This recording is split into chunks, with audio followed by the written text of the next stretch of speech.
Assalamualaikum warahmatullahi wabarakatuh. Berikut penjelasan mengenai tugas praktikum Ekonomi Sumber Daya Pertanian oleh F. Yuliani NPM 187540116 Program Studi Agribisnis Pangan.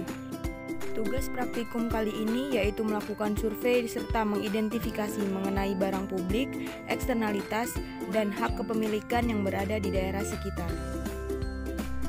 Yang pertama yang akan dibahas yaitu mengenai barang publik. Jalan raya merupakan barang publik yang bersifat non-excludable. Banyaknya pengguna jalan tidak akan mengurangi manfaat dari jalan tersebut. Semua orang dapat menikmati dan manfaat dari jalan raya, dan jalan raya dapat digunakan pada waktu bersamaan.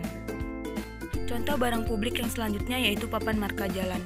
Suatu barang publik merupakan barang-barang yang tidak bisa dibatasi siapa penggunanya dan sebisa mungkin, bahkan seseorang tidak perlu mengeluarkan biaya untuk mendapatkannya. Papan marka jalan merupakan barang publik. Akan sulit menentukan siapa saja yang boleh menggunakan papan marka jalan misalnya, karena keberadaannya memang untuk konsumsi semua orang. Yang kedua yaitu mengenai eksternalitas. Eksternalitas dapat bersifat positif dan bersifat negatif. Contoh eksternalitas yang pertama yaitu tambang batu Sarno yang terletak di Kecamatan Gadingrejo, Kabupaten Purwosewu. Tambang batu Sarno merupakan salah satu perusahaan yang melakukan kegiatan usaha pertambangan batu. Tambang batu merupakan sistem pertambangan terbuka yang tentunya dapat memberikan berbagai macam dampak terhadap lingkungan sekitar wilayah tambang, baik dampak terhadap ekologi lingkungan alam maupun lingkungan sosial, ekonomi, dan sosial budaya. Sektor industri tambang batu ini sangat berdampak signifikan dalam arti positif maupun negatif. Dampak positif dalam ranah industri diantaranya yaitu menciptakan lapangan pekerjaan bagi masyarakat serta meningkatkan ekonomi pembangunan.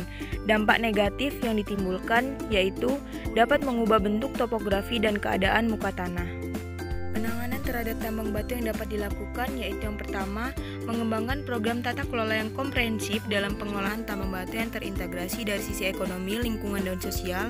Yang kedua, menerapkan kebijakan standar operasional prosedur berkelanjutan pada setiap unit manajemen dalam kegiatan pertambangan agar dapat mengurangi kerugian akibat penurunan kualitas lingkungan. Dan yang ketiga, melakukan pengawasan dan evaluasi terhadap pelaksanaan kegiatan tambang batu agar tidak menimbulkan dampak lingkungan dan sosial yang lebih besar. Contoh eksternalitas yang selanjutnya yaitu merokok. Perilaku merokok menghasilkan eksternalitas negatif bagi perokok pasif, tetapi perokok pasif tidak dapat mengeliminasi pilihan-pilihan orang yang merokok dalam hal memperoleh utilitas. Begitu juga sebaliknya, perokok aktif seharusnya tidak merokok di sembarang tempat. Solusi mengatasi eksternalitas negatif yang dihasilkan dari rokok yaitu yang pertama teorema Coase atau mengatasi dampak dari eksternalitas dapat dilakukan dengan cara negosiasi antara pihak-pihak yang terkait untuk bersama-sama mencari solusinya. Yang kedua yaitu regulasi pemerintah. Pemerintah dapat menetapkan peraturan mengenai pelanggaran merokok bagi orang-orang tertentu. Yang ketiga yaitu pajak. Pajak ini dapat diadakan bagi perusahaan rokok atau bagi konsumen secara tidak langsung. Yang terakhir yaitu mengenai hak kepemilikan. Contoh hak kepemilikan yang pertama yaitu rumah. Rumah merupakan private property, yaitu klaim kepemilikan berada pada individu. Seorang individu mempunyai klaim yang sah terhadap rumah yang dimilikinya. Contoh hak kepemilikan yang kedua yaitu tambang batu Sarno.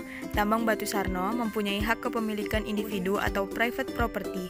Hal ini dikarenakan tambang batu Sarno memiliki klaim yang sah terhadap sumber daya alam yang dihasilkan dari sumber daya tersebut.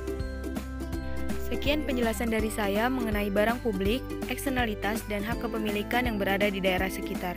Wassalamualaikum warahmatullahi wabarakatuh.